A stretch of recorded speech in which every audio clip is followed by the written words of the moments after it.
Bonjour à tous, alors nous poursuivons notre parcours dans le ciel avec le mois de février et les objets remarquables de ce mois-ci.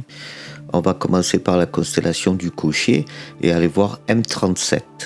M37 ou NGC 2099 est un amas ouvert situé dans la constellation du Cocher, donc on a dit, qui est découvert par l'astronome sicilien Giovanni Battista Odierna. Avant l'année 1654, Charles Messier a découvert indépendamment cet amas en 1764. Il est décélable à l'œil nu, dans de bonnes conditions. Il est un peu nébuleux aux jumelles et on a droit à un bon aperçu aux 150 mm. D'ailleurs, c'est ce qu'on va faire, on va zoomer dessus tout de suite. Donc vous voyez que c'est assez défini quand même aux 150. On commence déjà à avoir pas mal d'objets. Et donc bien entendu, avec des focales plus longues, vous allez avoir encore plus de détails. Juste à côté, on va passer à M36 ou NGC 1960, qui est un jeune amas ouvert qui est lui aussi situé donc dans la constellation du Cocher et qui a été aussi découvert par Giovanni Battista Odierna avant 1654 et redécouvert indépendamment par Guillaume le Gentil en 1749 et Charles Messier le 2 septembre 1764. Qu'il a alors intégré dans son catalogue, d'où l'appellation M36. Allez, on zoome dessus. Donc l'amas du Moulinet, M36. Donc là aussi, on voit qu'au 150 mm, il est quand même pas mal défini. Donc ça devient intéressant de pointer notre instrument dessus. Toujours dans le coin, donc on passe à M38, encore un amas ouvert, toujours dans le Cocher, et qui est découvert par toujours Giovanni Battista Odierna avant 1654 et redécouvert indépendamment par Guillaume le Gentil en 1749. Et Charles Messier l'introduit dans son catalogue le 25 septembre 1764. On va zoomer dessus. Donc l'amas de l'étoile de mer. On va passer à une nébuleuse, toujours dans le Cocher, IC 405. Vous voyez où ça se situe, on va zoomer dessus. Donc c'est la nébuleuse de l'étoile flamboyante. Donc c'est une nébuleuse en émission et en réflexion, qui a l'apparence d'un nuage de gaz épars et pâle. Certaines de ces structures sont semblables à celles de la nébuleuse du Voile dans le Cygne. On voit que ça rentre pas mal dans le cadre, donc ça commence à devenir intéressant de le prendre en 150 pour remplir complètement le cadre. C'est un objet assez intéressant. On va quitter le Cocher pour aller faire un tour dans les Gémeaux. Et on va commencer par M35 ou NGC 2168, qui est un amas ouvert. On zoome dessus. Donc il a été découvert par l'astronome suisse Jean-Philippe Loys de Cheseaux en 1745 et a été observé par Charles Messier le 30 août 1764. NGC 2168 est environ 816 parsecs, soit 2660 années-lumière environ du système solaire, et les dernières estimations donnent un âge de 95,3 millions d'années. C'est visible à l'œil nu ou dans de très bonnes conditions, et un télescope de faible puissance est toutefois nécessaire pour séparer les principales étoiles et observer son voisin NGC 2158, qui est aussi un amas ouvert plus dense, plus ancien et plus éloigné, environ 16 500 années-lumière.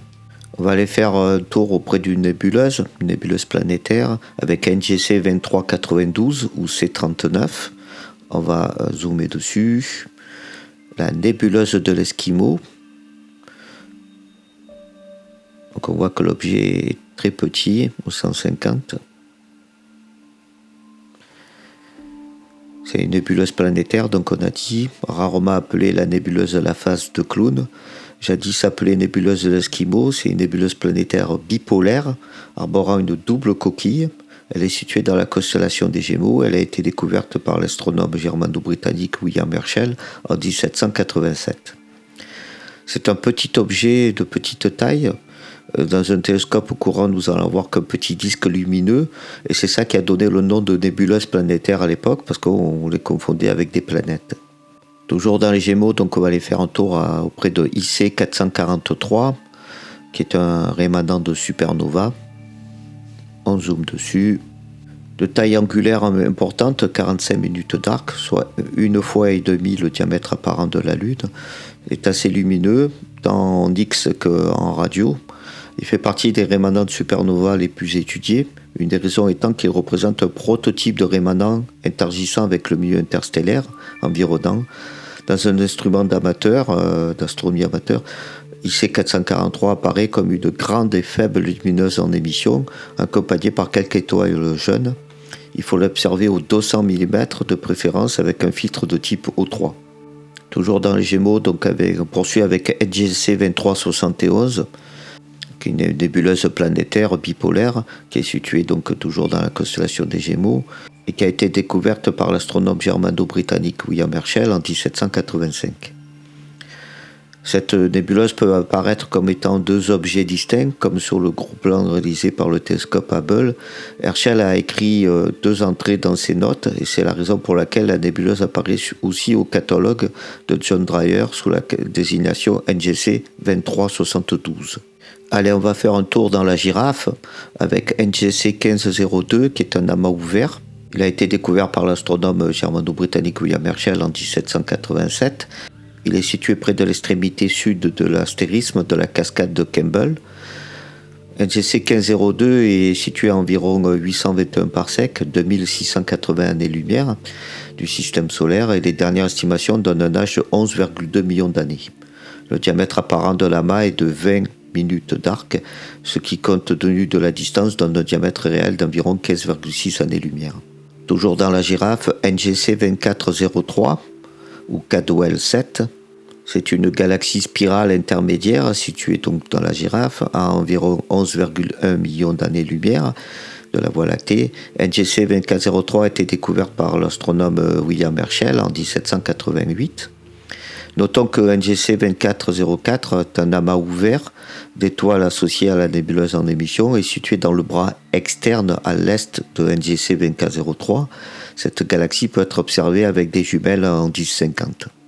Dans la girafe, on trouve aussi IC 342, qui est une galaxie spirale intermédiaire, vue par deux faces et située donc dans la girafe, à environ 11,4 millions d'années-lumière de la Voie lactée. Elle a été découverte par l'astronome américain Edward Barnard en 1890. Mais comme Barnard n'a pas publié cette observation, on attribue cette découverte au Britannique William Frederick Denning, qui a observé cette galaxie le 19 août 1892 et publié son observation en 1893. La nébuleuse de l'Huître, NGC 1501, est une nébuleuse planétaire située dans la constellation de la Girafe. NGC 1501 a été découverte par l'astronome germano-britannique William Herschel en 1787. Elle se présente sous la forme d'un nuage elliptique irrégulier qui pourrait s'expliquer par l'interaction entre le matériel de la nébuleuse et les vents stellaires de la naine blanche centrale.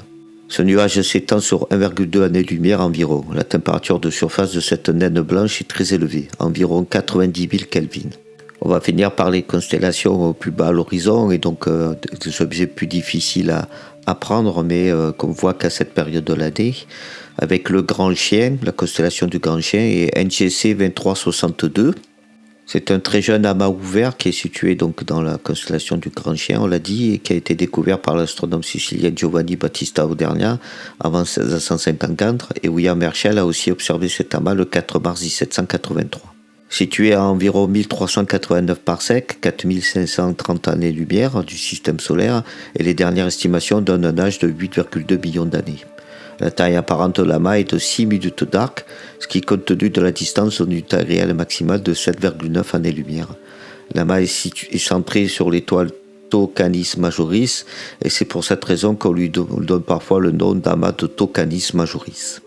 On poursuit avec M41 ou NGC 2287, apparemment connu d'Aristote en 325 avant Jésus-Christ, mais Giovanni Battista Auderna est le premier à l'avoir catalogué avant 1654. Cependant, les travaux d'Auderna étant tombés dans l'oubli jusqu'à partir de sa redécouverte le 16 février 1702 par John Flamsteed. Il fut retrouvé indépendamment par Guillaume le Gentil en 1749. Finalement, Charles Messier l'inclut dans son catalogue d'objets diffus le 16 janvier 1765. On poursuit avec le NGC 2359, la nébuleuse du casque de Thor. C'est une nébuleuse en émission qui est donc située, on l'a dit, dans le Grand Chien, à environ 15 000 années-lumière du système solaire. Il a été découvert par l'astronome germano-britannique William Herschel en 1785. Cette nébuleuse a la forme caractéristique d'une bulle soufflée par une étoile massive, comme la nébuleuse de la Bulle, mais elle est également dotée de structures filamenteuses complexes. On pense que les interactions avec le vaste nuage moléculaire situé à proximité sont l'origine de sa forme plus complexe. La couleur vert émeraude intense de la nébuleuse provient des fortes émissions des atomes d'oxygène présents dans le nuage de gaz. On termine ce parcours du ciel de février avec la constellation de la Poupe et deux objets. On commence par NGC 2467. NGC 2467 est un jeune amas ouvert associé à une nébuleuse en émission. Il a été découvert par l'astronome germano-britannique William Herschel en 1784. À cause de sa forme, des auteurs l'ont surnommé Skull and Crossbones Nebula, la nébuleuse de la tête de mort.